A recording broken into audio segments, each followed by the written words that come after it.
Umqeqeshi weMamelodi Sundowns uMiguel Cardoso ubhekene nenkinga emapalini ngaphambi komdlalo wabo neKaizer Chiefs eLucas Moribe Stadium ngomgqibelo. UCardoso akanaso isiqiniseko sokuthi uzobe khona yini uRowan Williams njengoba lonozinto elimele.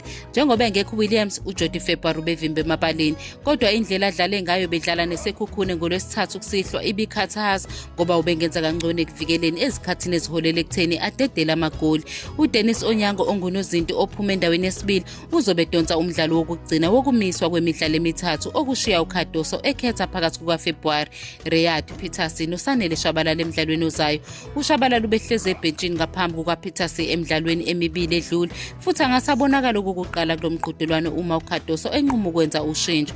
uCardoso ulindele ukuzwa ethimbeni lodokotela ngokutholakala kukaWilliams, futhi unethemba lokuthi uzobuya ngokushesha. Yize kungakacaci kahle emapalini, kodwa iSundowns izikhombisile ukuthi iyakwazi ukudlula izimbangi zayo ngabagadli bayo abazoba neqhaza elibalulekile abazolibamba uma sebebhekene namakhosi.